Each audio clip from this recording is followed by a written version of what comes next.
내 주를 가까이 하게 하는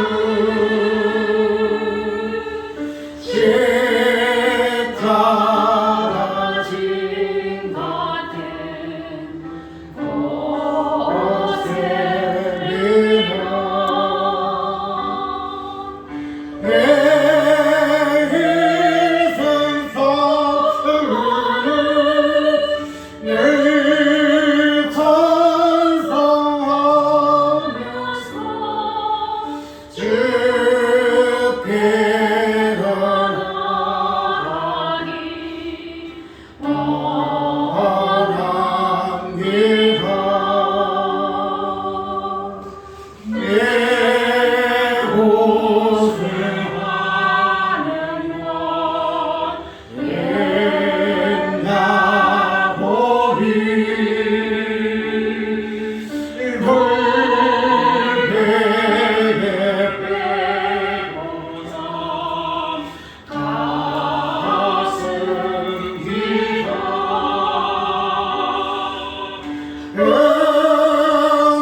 천성에 가는 길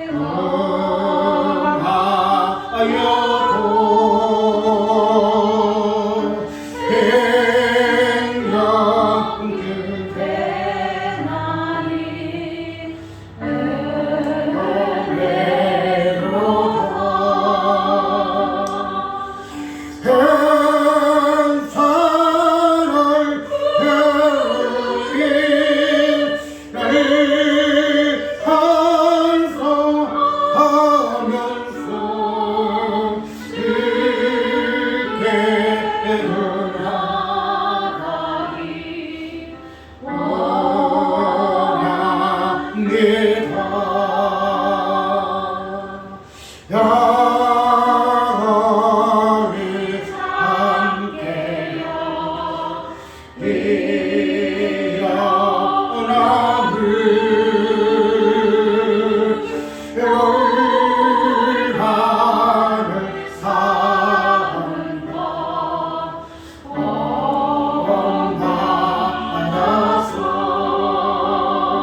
창세기 28장을 접어서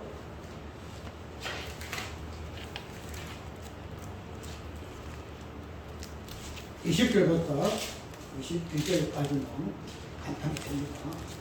창세기 28장 20절에서 22절.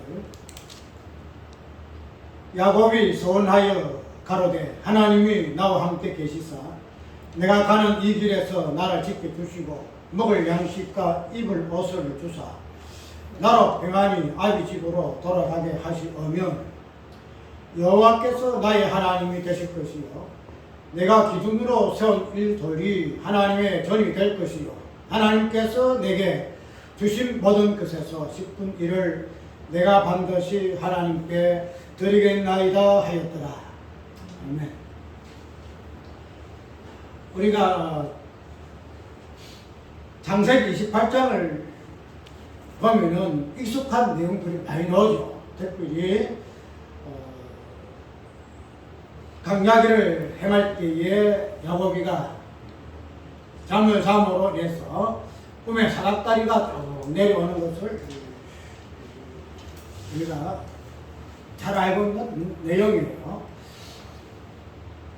그래서 이런 내용을 통해서 우리가 마지막으로 꿈에 내려온 그 사각다리가 예수님의 세례받을 때에 성령이 위에서 오르락 내리락 하는 그런 모습을 통해서 이 본문이 예수님의 그러한 사역과 맞물려서 적시되어진 부분을 우리가 보았죠. 그런데 우리가 그러한 큰 전제에 의해서의 예수님의 그 어떠신가 연결된 그 부분은 우리가 이때까지 살펴본 바로서는 참 그런 가운데서 오늘은 그런 의미에 함께 그런 부분들이 나중에 단순히 예수님의 그런 부분에서만 성취적인 부분을 볼 것이 아니라 전체적인 그 내용 속에서 특별히 10절에서 22절까지 나오는 그런 야곱의 그 선호를 인해서 그 부분들이 어떻게 성취가 되어졌는가 하는 이 부분들이 한번 살펴보아야 할 것이에요. 그래서 오늘 제목을 베들교회라 이렇게 불렀죠. 베들교회라 하면 베들교회를 통해서 하나님께서 언약하신 그 언약이 어떻게 야곱의 그 선호로 말미암아 성취가 되어졌는가 하는 부분을 찾아볼 것이에요. 그렇기 때문에 이러한 꿈에 의한 그 환상과 그런 부분들이 예수님의 부분에 성취된 부분은 이따가 우리가 보아왔던 사실이고, 그러나 이제 이런 부분을 이제 교회를 통해서 이 사건이 어떻게 성취가 되어졌는가 하는 부분을 살펴볼 것이에요. 우리가 성경 해석하게 되질 때에 보통 본문 강해가 제일 바람직해요. 왜냐하면은 제목이라든지 아니면은 영예라든지 이런 설교는 제목은 제목을 중심으로 해서 본문을 인용하기 때문에 제목이 중심이 될 때가 많아요. 근데 그 영예라는 것도 마찬가지거든요. 모든 것을 영적으로 해석을 해서 설교하는 부분도 있지만, 그러나 본문 설교는 본문을 중심으로 해서 설교하는 부분이기 때문에 성경 본문과 어긋남이 없이 하나님 짚어가는 부분에서 참 우리 설교자의 기본이 되는 그런 설교였던 누리예요. 그래서 그런 부분을 많이 강조를 많이 합니다.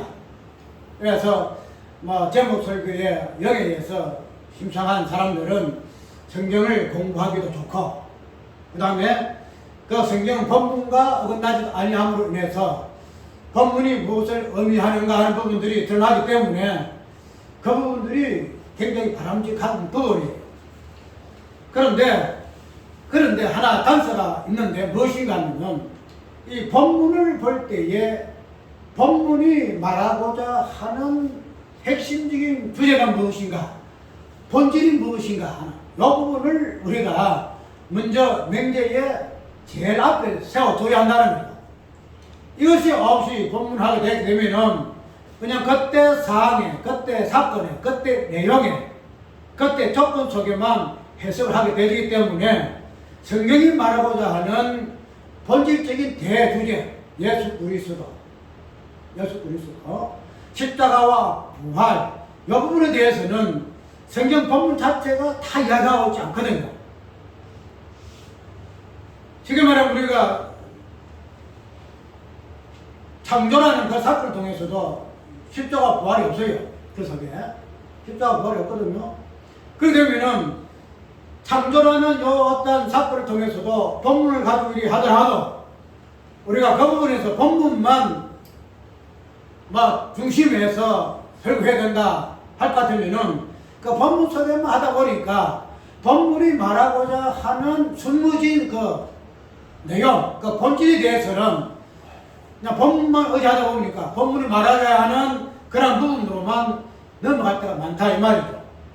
그러니까 성경을 공부하고 또 성경을 뭐 하나하나 짚어가는 이 부분에서는 그런 본문 중심이 굉장히 중요하고 또 바람직한 부분이에요. 그런데 우리가 성경을 공부한다는 것은, 본문을 공부한다는 것은 그 말씀이 의미하고자 하는 숨은 얻어, 숨은 내용, 그 부분을 이런 본문을 통해서, 포인을 통해서, 내용을 통해서 설명한다는 것이거든요. 그러면은 그런 부분을 우리가 이해하기 위해서는 먼저 본문이 말하고자 하는 표현을 통해서 무엇을 성경은 증거하고 있는가 하는 부분을 보아야 한다는 거죠. 그래서 우리가 인도들은 성경을 공부하기 위해서는 본문에 말하고자 하는 것에 충실해서, 쉽게 말해서 우리가 강의 설교는 그 본문의 연대라든지, 그 다음에 그 시대의 배경이라든지, 그 시대의 어떤 부분, 역사적인 부분을 살펴봐요. 그래서 인물에 대해서, 그 시대에 대해서, 그때 시대의 배경에 대해서 역사적으로 또 뭐 고고학적으로 모든 것을 빼보고 그 해석을 해내요. 그래서 우리가 교회를 우리 계시록 하게 되면은, 계시록 하면은 에베소 교회를 쭉 놓잖아요. 놓게 되면은 에베소 교회에 하게 되면은 에베소 교회는 이러한 교회다. 에베소 교회는 철학이 많고 우상숭배가 많고 뭐가 많고 그래서 그러한 지식에 의해서의 거짓 사도, 발람의 기원 이런 것들을 막 이렇게 드러내고 내쫓고 그런 지식적인 요 부분들에 대해서 쭉 설명하고, 그리고 에베소 교회가 처하였던 그 환경들을 설명해요. 설명하게 되면 그 역사적인 고정이라든지 또 성경이 말하고자 하는 이 부분들이 에베소를 드러내기 위한 하나의 방편으로 우리가 주시겠죠. 그런데 그런 부분에서 우리가 에베소 교회를 이야기하고자 하는 게 아니고, 에베소 교회 또 아니면 스마나, 버가모, 두아디라 이런 다양한 어떤 교회의 어떤 그 환경 배경을 이야기하고자 하는 게 아니라는 거죠. 그런 것들을 중심하다 보면은 많은 시간들을 그런 배경, 일사적 이런 것들만 해서 시간을 많이 할애하는 그런 부분이 많이 모아진다는 거죠.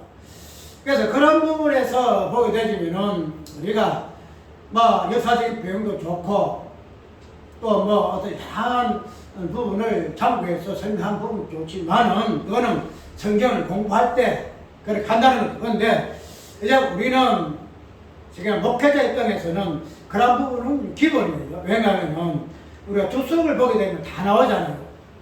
무슨 성경, 우리 참도 매트웰이라든지 아니면은 그 유명한 성경 주석 있잖아요. 칼빈주석이라든지 그런 주석 보게 되면은 뭐 다 나와요. 그게 뭐 배경, 연대라든지 뭐 다 나오기 때문에 뭐 그거 보게 되면은 에베소 교회 이런 것이야 알 수가 있어요.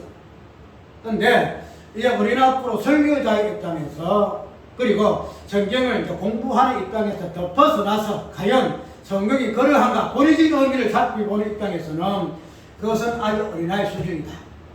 이제 성경이 이렇고 저렇고 뭐 이거는 어린아이 수준. 그런 것들 통해서 성경이 말하고자 하는 부분은 무엇인가? 저번에 얘기했지. 에베소서에서 말하고자 하는 성경은 역사적으로 뭐 어떻고 이런 것이 아니에요.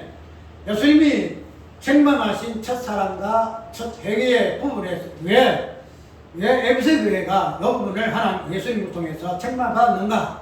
그 부분에 대해서 에베소 교회가 어떠한 부분으로 회복해야 할 것이고 회개해야 할 것인가? 이런 부분을 통해서 살펴봐야 될 것 같으면은 내가 첫사랑은 우리가 했잖아요. 우리 사람은 첫사랑이 있어요. 남들 다 첫사랑이 있잖아요.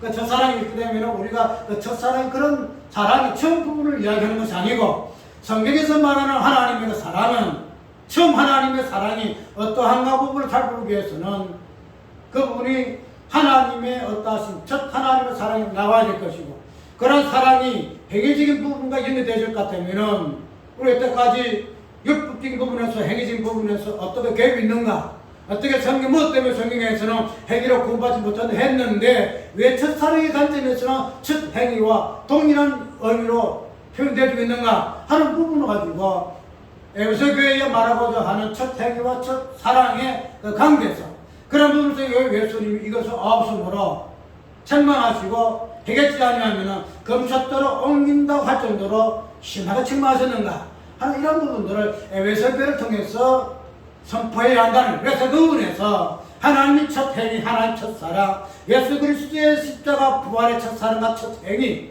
이 부분을 에베소 교회가 교회의 본질로서 가져야 한다는 것 그걸 통해서 에베소 교회가 어떠함을 이야기해야 하는 것 이것이 우리가 에베소 교회를 통해서 봐야 할 부분이다 말이죠. 그거 가지고 뭐 어떻고 뭐 어떠 이건 다 그냥 하나 부스러기예요.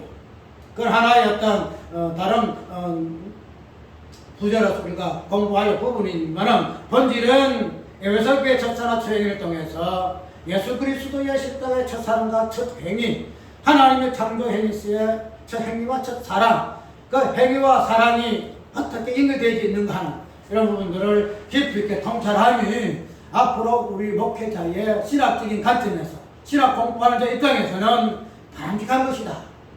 오늘 우리가 이 본문 속에서도 마찬가지 8장에 있는 내용에서도 우리는 단순하게 예수님이 뭐 야고비가 꿈에 사닥다리를 통해서 그러한 언약을 받았으니 이런 부분에서 예수님께서 세례 받으실 때에 성령이 오르락 내리락 이런 부분을 통해서 그 설명하는 것도 부도삭적인 관점에서는 중심이에요.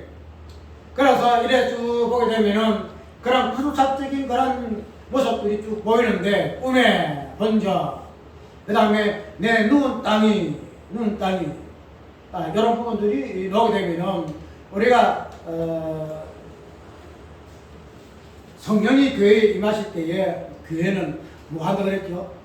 교회는 꿈을 꾸고 성령이 교회에 임하실 때는 꿈을 꾸거든요. 교회가 성령이 교회에 임하실 때는 환상을 봐요. 예언을 해요.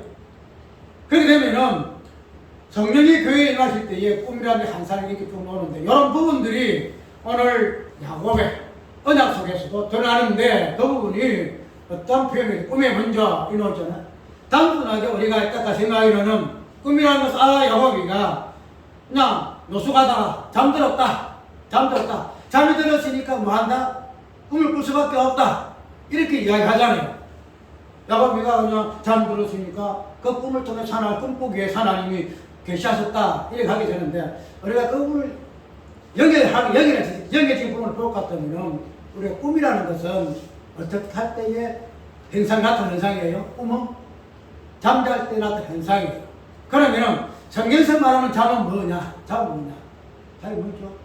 죽음 아니면 죽음. 잠자도다. 나 서로 잠들었다.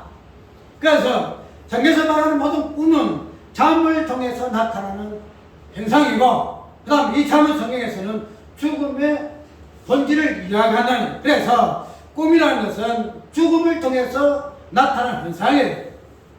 그 야곱이가 단순하게 뭐 잠이 피곤하니까 누워서 잠을 잤다. 일반적인 그런 잠이 아니고 성경에서 말하는 그 꿈, 성경에서 말하는 그 잠은 본질적으로 무엇을 의미하는가 하면은 죽음을 의미한다. 그래서 죽음이라는 이 사건 속에서 하나님이 이 야곱에게 뭘 하시느냐 언약의 계시를 보여주시는 것으로 우리를 위해 쭉 해나가요. 그래서 여러분 쭉 나가게 되면은 그런 부분들 영예를 하더라도 평균이 뭐가 돼요? 구조삭적인 의미를 드러내요. 내가 말하고 싶은 것은 영예를 하든 그 다음에 제목 설교를 하든 강해 설교를 하든 그 설교 내용, 설교 방법 그게 중요한 것이 아니고 그런 설교를 통해서 어떻게 설교해서 복음적인 예수 그리스도가 십자가 부활 나타나느냐 하는 그것이 중요한 것이지, 뭐 제목 설교한다고 나쁜 것이고 영위한다고 나쁜 것이고 강의 설교한다고 좋은 것이고 이거 아니더라 이 말이죠. 그래서 이런 부분을 오늘 통해서 쭉 볼 것 같으면은 그런 관점에서 야곱의 사다리의 꿈은 예수 그리스도께서 뭐 하신다? 성령 세례받으실 때에 성령이 오로락 내리는 부분에서 그의 사역이 어떠한 사역이 될 것인가 하는 부분으로 우리가 이해되어지고 있다는 것이죠. 이제 우리가 이 부분을 통해서 그 부분은 이제 다 아는 사실이고, 이제는 28장을 전체로 종결하는 야곱이 소원하게 가로되 하나님이 나와 함께 계시사, 이 부분을 쭉 보게 되집니다. 우리가 오늘 이 야곱의 언약을 저번에 한번 설교했죠. 야곱의 언약은 야곱이가 잉태할 때에 발꿈치를 잡았다 하는 부분을 통해서 언약의 본질은 죄와 의를 드러내는 것이다. 그래서 야곱의 언약의 출생 잉태하는 부분에서 야곱의 언약에서는 사탄의 예수 그리스도의 발꿈치를 잡는 운영적인 그 죄의 본질을 드러내는 것으로 야곱을 잉태했다, 이렇게 이야기를 하죠. 이제 이런 것들이 이제 쭉 28장에서는 그것이 더 구체적으로 나오는데, 꿈을 통해서 사다리 왔다 갔다 하면서 하나님이 야곱에게 언약을 하시잖아요. 내 자손이 땅에 특별같이 되어서 동서남북에 편만할지다. 너와 내 자손을 인하여 모든 족속이 복을 얻을 것이다, 이렇게 이야기를 하고 있지요. 그래서 하나님께서 야곱에게 언약을 하세요. 언약을 하시는데, 그 언약을 우리가 이해할 때에 보통 생각하기로는 언약을 하나님께서 약속하시고 그 언약을 하나님께서 성취하는 부분으로서 어디를 이야기하지요? 예수 그리스도를 이야기하잖아요. 예수 그리스도는 언약의 성취자다, 이렇게 이야기를 하는 거죠. 그런데 성경을 쭉 읽어볼 것 같으면 하나님의 그 언약이라는 것은 언약이라는 이런 관점에서 우리한테 주어져요. 하나님은. 그래서 하나님은 우리에게 언약을 주시는 분이시고, 오늘 제목을 뭐가 나오죠? 하나님의 언약과 그 다음 뭐가 나와요? 야곱의 서원이 나와요. 야곱의 서원. 왜 이제 야곱의 서원, 본문 속에 야곱의 서원이라는 그 표현이 있지만은 우리가 알아야 할 부분은 뭔가 하면, 하나님께서는 언약을 하실 때에 우리에게는 하나님께서 언약을 하시는 분이에요. 언약을 우리에게 해요. 그 언약에서 복을 주지요. 그런데 그 하나님이 우리에게는 언약하신 분이고 언약하시는 분으로 우리가 유의해야 될 것이고, 또 우리는 하나님 앞에 어떻게 합니까? 언약을 받은 자는 마땅히 소원하게 돼 있어요. 소원하게. 누구만 이해가요? 언약을 받은 자는 그냥 하나님이 언약하셨으니 하나님이 우리에게 언약을 성취하시겠지, 복을 성취겠지, 이렇게 이야기를 하고 그냥 언약 관점에서만 이게 그랬는데, 근데 하나님의 언약이라는 것은 인간의 소원을 통해서 그 부분이 하나님 언약을 이루어져요. 이거 우리가 이때까지 하나님의 언약은 그냥 하나님의 언약이 당신 언약하셨으니 그것을 이루시고 성취하시겠다, 이렇게 생각했는데, 근데 하나님의 언약이라는 것은 우리 인간의 소원을 통해서 그 언약이 성취되어진다는 사실로 우리가 이해를 해야 되게 되면은, 율법에서 우리 인간이 하나님 앞에 소원하실 때에 그 소원에 대해서 성경이 선한 자는 마땅히 그것이 해로우나 이로우나 마땅히 하나님 앞에 소원한 자는 지키라고 맹한 그 이유를 알 수가 있다는 거예요. 쉽게 말하면 하나님 우리에게 언약하시면 하나님의 어떠해요? 하나님의 어떠하심 그 자체로 인해서요 언약이기 때문에 그거는 변개치를 못해요. 하나님이 약속하신 부분은 사람이 이랬다 저랬다 할 수가 없어요. 그럴 때 왜 그런가 하면 하나님이라는 절대적인 의미에서의 하나님이시기 때문에 당신이 이름을 걸고 언약하신 그 언약은 누가 변개할 수 없다는, 그렇기 때문에 그러한 하나님의 그 언약의 그 성취의 신실성은 당연하게 하나님의 언약하셨기 때문에 그것이 성취가 되어지는 것은 마땅하나, 그러나 그 하나님의 그 언약이라는 그 내용은 우리 인간의 선이라는 그 행위를 통해서 뭐가 되어진다?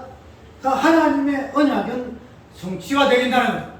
다른 말로 말할 것 같으면 하나님의 언약은 우리 인간의 소리 없이는 왜요? 성취가 안 돼요. 우리가 이때까지 소원을 그렇게 안 다뤘거든요.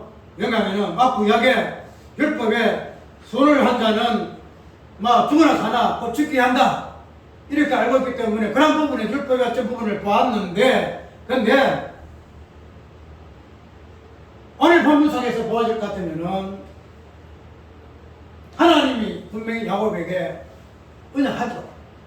내 누운 땅을 내 자손에게 줄 것이고 내 자손을 통해서 모든 사람 만민이 민족이 복을 받을 것이다. 언약하시고 약속하셨어요. 그런데 그런 하나님의 그 언약이 마지막에 어떻게 돼요? 야곱의 소원으로까지 이어져 나가요. 그냥 하나님이 야곱이 내가 복을 주겠어 언약하실 것이 아니고 28장의 마지막에는 야곱의 소원으로 끝이 나버려요. 그래서 그런 부분을 우리가 연결을 시켜 볼 것 같으면은 단순히 하나님의 그 언약이라는 그 복은 하나님이 이름이 당신이 약속하셨으니 당신 스스로가 성취하실 것이다는 그런 부분에서 우리가 봐서 해야 되고, 그 하나님의 그 언약이 야곱의 서원을 통해서 어떻게 이루어지는가 하는 부분으로 하나님의 그 언약을 유효해야 한다는 거죠. 그러면 오늘 야곱의 이 서원이 어떻게 정리가 되어져요? 분명히 이야기하기로는 촛불을 열잖아요. 하나님이 나와 함께 하셔서 나로 아비의 집으로 돌아가게 하실 것 같다, 무사히 돌아가게 하실 것 같으면은 하나님 나한테 이렇게 해주시면은 이야기하죠. 그때에 야곱의 맹세가 나옵니다. 서울이 나와요. 내가 여호와께서 나의 하나님이 되실 것이요, 여호와께서 나의 되실 것이요. 오늘 좀 일찍 마쳐야 되는데 조금 그렇네. 그러다 막 3시간을 끝마치니까 여호와께서 나의 하나님 되실 것이라 이렇게 소원을 하죠. 두 번째는 뭐예요? 내가 베고 있던 이 돌덩이가 하나님의 죄이 될 것이다 이렇게 이야기를 해요. 그 다음에 또 어떤 소원을 하지요. 내게 있는 모든 것들을 내가 다 내 것이라 이렇게 하지 아니하고 이기지 아니하고 여기에서 10분의 1을 하나님께 드리겠나이다 이렇게 얘기한다는 거예요. 우리가 이 세 가지의 조건 속에서의 야곱의 소원의 내용을 볼 수가 있는데, 단순하게 야곱이가 아이고 하나님 나의 하나님 되실 것이고 기둥이 하나님의 집으로 설 것이고 11조를 드리겠습니다 하는 그런 야곱의 손으로만 집할 것이 아니고, 하나님이 야곱에게 언약하신 그 언약의 그 복음, 이 세 가지로 요약할 수 있다는 거예요. 단순하게 주인으로서는 내 민족이 복을 받을 것이고 내 민족으로 말미암아 천하 만민이 복을 받을 것이라는 그 언약의 복으로만 설명하고 있지만은, 그러나 하나님이 야곱에게 명하신 언약의 복은 야곱의 소원으로 정리가 된다는 거예요. 정리가. 단순하게 네가 모든 민족의 어떤 될 것이고 내 민족을 말미암아 천하 만민이 복을 받을 것이다 이러한 언약의 복 자체가 야곱의 소원으로 세 가지로 나누어져서 주어지게 되어졌다라고 우리가 이해를 할 수가 있다는 거죠. 아까 이야기대로 왜 그러면 하나님의 언약이라는 것은 우리 인간의 소원으로 이루어지는가? 이거 좀 깊이 생각해 봐야 돼요. 이따가 우리가 소원하고 하나님 언약하고는 별개의 것이다 이렇게 생각했어. 하나님이 약속하셨으니 우리가 붙잡고 있는 그 언약이 그냥 마지막에는 예수 그리스도를 통해서 성취가 되었다 이렇게 이해를 하고 그런 관점에서만 언약을 얘기했지만은, 그러나 소원이란 것이 무엇인가? 소원이란 것이 무엇인가? 이런 소원의 본질적인 부분을 보게 되게 되면은 소원에서의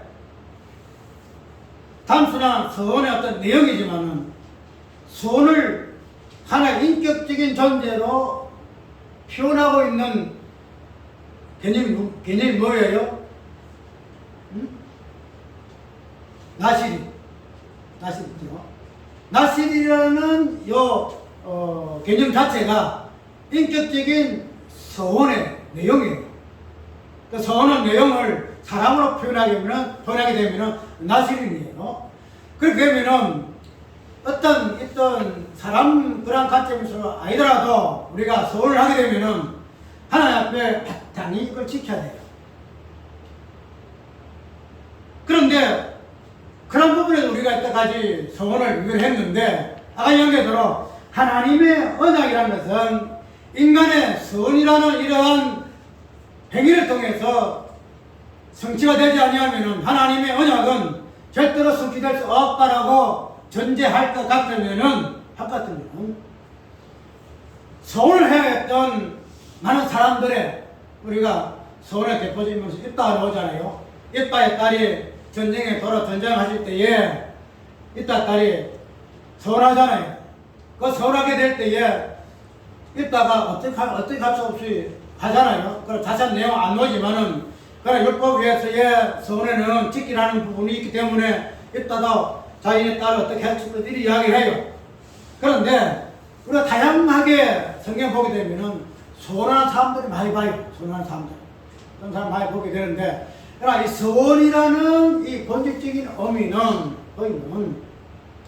분명히 그 부분을 정확하게 행해야 할 부분이지만은, 그리고 이 부분은 하나님의 언약을 성취하는 수단이 있기 때문에 마땅히 할 부분이지만은, 그러나 이런 소원 자체가 마땅히 하나님의 언약을 성취하는 수단으로 동반할 것 같으면은 단순하게 이 소원을 하는 사람 자체가 누구를 지향하느냐.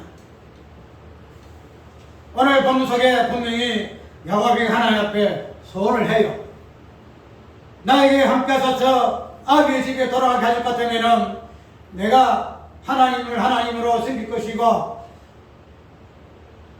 하나님의 전을 내가 지을 것이고 시비를 드리겠습니다. 분명히 하고 있어요. 그런데 이 야곱이가 이런 소원을 본질적인 부분에서 오늘 28장 내용 속에서 그 부분에서 누구를 설명하고 있습니까? 야곱의 이 꿈의 계시가 예수 그리스도로 성취가 되지잖아요. 그렇게 되면은 마지막에 야곱이가 하였던 이 소원도, 그 다음에 소원을 하였던 이 야곱이라는 그 인물도 누구를 지향하느냐? 하나님 언약의 복이 사닥들의 꿈이 예수 그리스도를 통해서 성취됐을 것 같으면은 야곱이가 하였던 이 소원도, 특별히 야곱이라는 그 인물도 누구를 예표해요? 예수 그리스도를 예표한다는 거예요. 우리 다 알고 있는 사실이라. 그러면은 야곱이가 하나님 앞에 소원을 했으면은 야곱이 소원하는 이 모습을 통해서 무엇을 봐야 돼요? 예수 그리스도께서 무슨 소원을 하셨느냐? 그래서 소원이라는 이 내용 그 자체가 야곱도 분명히 당신이 소원을 할 때에 당신이 하나님 앞에 언약을 받은 자로, 언약을 보고 받은 자의 입장에서 하나님 앞에 소원하는 존재거든요.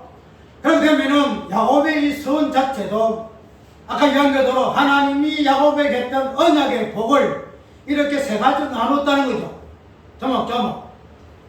그 되면은 예수님이 이 부분에서 언약의 성취자로 우리가 예표적으로 그 부분을 이야기할 것 같으면은 그 다음에 야곱빛 자체를 예수 그리스도 모형으로 볼 것 같으면은 아까 이야기한 그대로 선 그 자체가 인간의 행위가 아니고서는 하나님의 언약 자체가 성취 불가하다라고 한 이유가 성립이 된다는 거예요.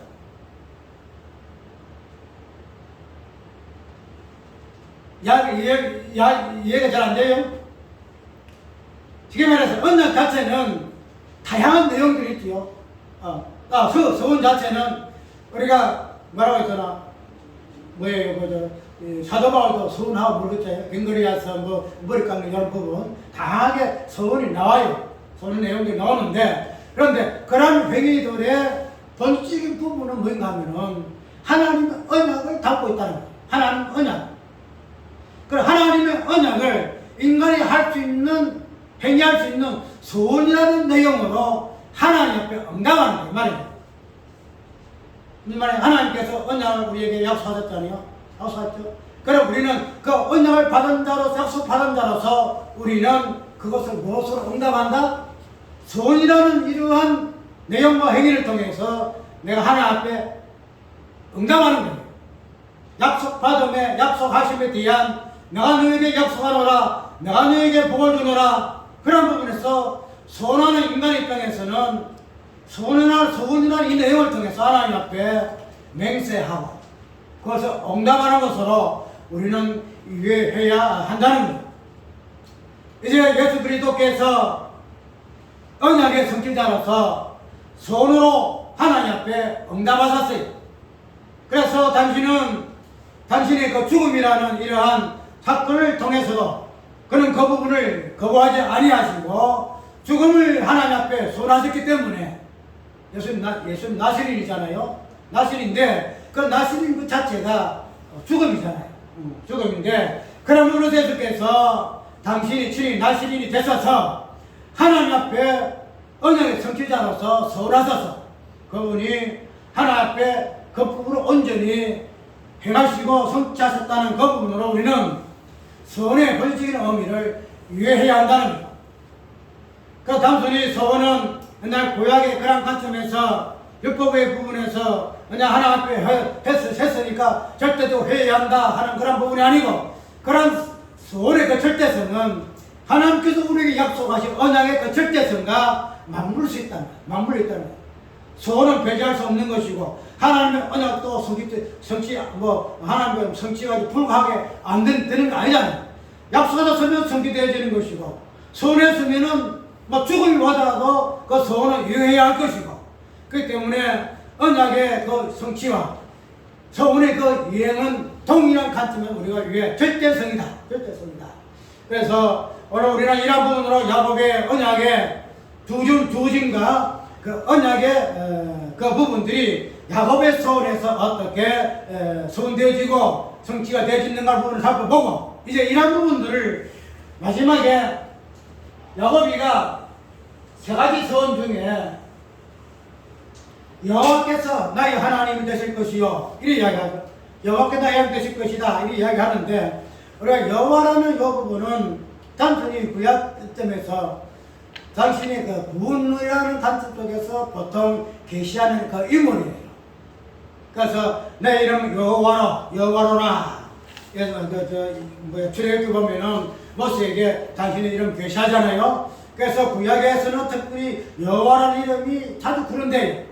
하나님 명호예요. 그런데 이 여호와께서 나의 하나님이 되실 것이요, 나의 하나님이라는 이름으로 바뀔 때에는 하나님이라는 이름 속에서는 본질이 어떤 의미를 많이 표현하는가 하면 언약의 하나님. 그래서 언약을 많이 설명하는 부분에서는 여호와라는 이름 대신에 하나님의 이름 많이 써요. 그러면은 그런 부분에서 성경은 하나님을 어떤 하나님으로, 나는 아브라함의 하나님, 아브라함의 여호와 이래 하잖아요. 이삭의 여호와 이래 하지 않고 아브라함의 하나님, 이삭의 하나님, 야곱의 하나님, 우리의 조상들과 언약하신 그런 하나님으로서의 하나님을 이야기하고, 그래서 이런 부분에서 야곱은 여호와를 어떻게 한다? 나의 하나님으로 내가 정했습니다, 이 이야기하는 거예요. 언약의 부분에서.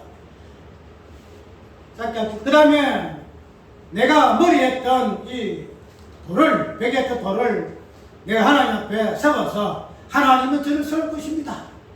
이 이야기하고 있죠. 오늘 이런 야곱의 서원 속에서 우리가 미리 생각할 수 있는 부분은, 야곱의 서원은 근원적인 부분에서 무엇을 이야기하고 있지요? 예수 그리스도의 몸 교회를 많이 시사해요.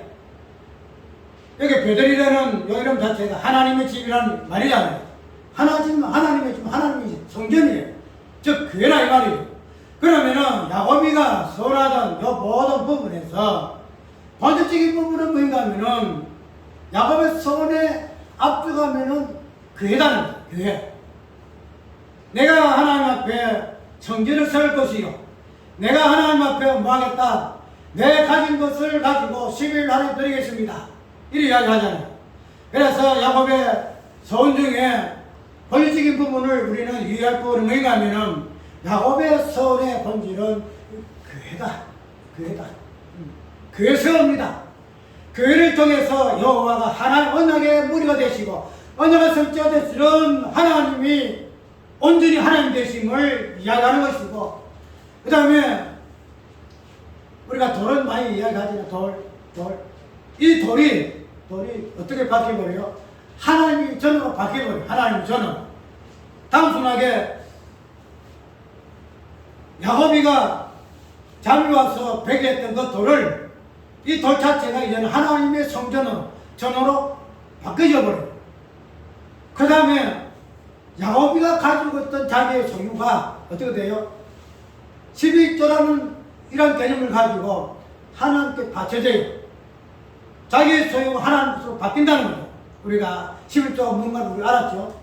전에는 내 것이 있었으나 이제는 내 것이 아니고 무엇이라, 내 것이 모든 것이 하나님께 바쳐졌다는 부분으로 11조로 바뀌어진다는 거지. 그것이 무엇이라 우리가 저번에 얘기했잖아요. 11조 자체가 교회다. 그 자체가 교회다. 그러니까 이 야곱의 서원을 본질을 볼 것 같으면 예수 그리스도께서 야곱의 언약을 성취하신 분이신데, 이 야곱의 언약을 무엇으로? 당신이 몸된 교회로 바꾸어서 교회라는 본질을 가지고 하나님의 언약을 성취하시는 분으로, 그리고 이런 부분으로 예수께서 하나님께 서원하셔서 내가 내 몸된 교회를 가지고 하나님 앞에 서원하겠습니다. 내가 하나님의 것으로 바치겠습니다. 이 부분들이 오늘 야곱의 언약과 야곱의 손으로 말미암아 성취된 베델교회의 모습이더라. 단순하게 베델교회가 그 교회 이름을 지명하기 위해서 그냥 베델교회라 이렇게 하는 것이 아니고, 야곱이가 하나님 앞에 언약을 받고 그 언약을 자신의 손으로 어떻게 무엇으로 서원했는가 하는 부분들이 베델교회라는 이 교회의 본질을 통해서 성취가 되었다는 부분까지도 깊이 있게 살펴보아야 한다는 것.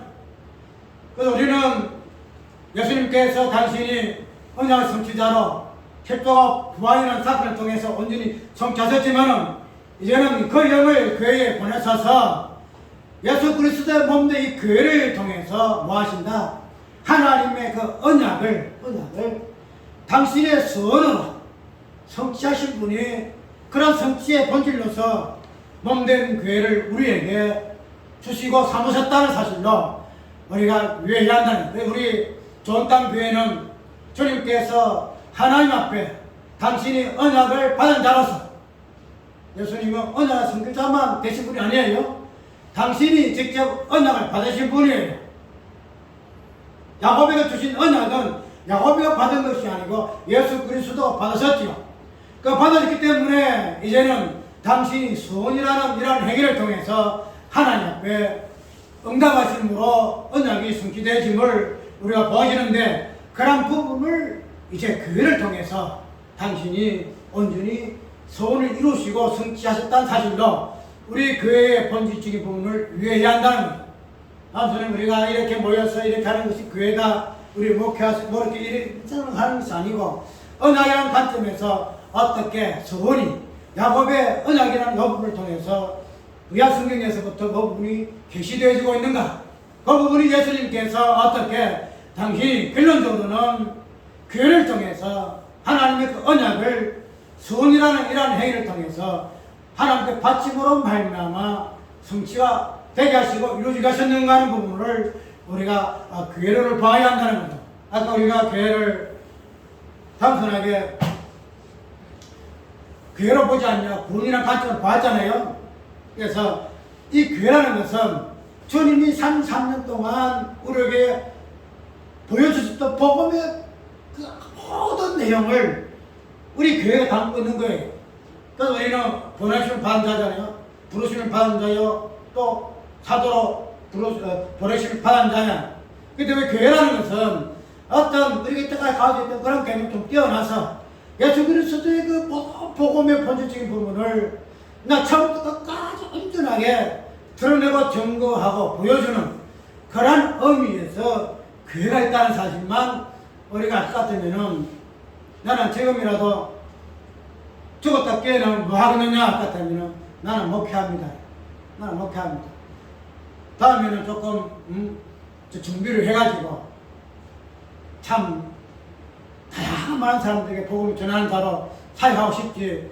뭐 다시 죽었다 깨어나면은 아이고 목회 징글징글해 내가 안 해. 내가 이러진 않아요. 내가 다시 깨어나도 뭐 한다. 목회한다. 복음 전한다. 교회 일한다. 이것이 나의 그게 그렇기 때문에 우리는 그런 부분이 나의 없다면 노는 것이 아니고 교회라는 것이 이렇다. 교회라는 것이 있다. 그래서 영광스러운 교회. 그 에베소 보면 모든 것들의 출발이 교회로 통해서 모든 게 이루어지잖아요. 그 부분을 보면은 우리가 언약이라는 요 관점도 서원이라는 예수 그리스도의 그 행위를 통해서 하나님의 언약이 어떻게 예수님의 그 서원을 통해서 성취하는가. 단순하게 그냥 하나님 언약 예수를 통해서 성취된 것이 아니고 예수님의 서원이라는 그 내용을 통해서 하나님의 언약은 성취된다. 그 부분을 좀 깊이 있게 언약과 서원은 어떠한 관계인가. 그 부분이 예수님을 통해서 그리고 그 몸된 교회로 어떻게 성취가 되지는가 하는 부분을 깊이 있게 우리가 신학적으로 살펴보고 연구하고 그 부분을 선포하는 이런 우리의 소명에 우리가 부름을 받았다는 것. 단순하게 성경이 뭐 구약의 뭐 배경이 어떤 역사가 어떻고 뭐 어떤 여러 것을 그냥 좀 띄어넣어요. 또 띄어넣고 이 본문 속에서 말하고 있는 우리가 요번을 못 보잖아요. 야곱 언약 속에서 그냥 예수님 성찰다니면 요번에서 언약과 서원이 어떻게 관계성이 있으면 그 부분에서 교회 본질적에서 어떻게 이루어지고 성취됐는가 부분 우리가 모르잖아요. 단순히 교회를 이야기하잖아요. 근데 야곱의 언약 속에서의 그 서원과 그 부분이 어떻게 연결돼서 교회로서 리콜 하는가, 마무리되는가 부분을 우리가 보는 것은 좀 신학적인 깊이 있게 묵상하니 복음을 깊이 있게 상감으로 인해서 우리에게 주어질 하나님의 은혜다 하는 사실을 깊이 있게 한번 생각해 볼 시간 되시기 바랍니다.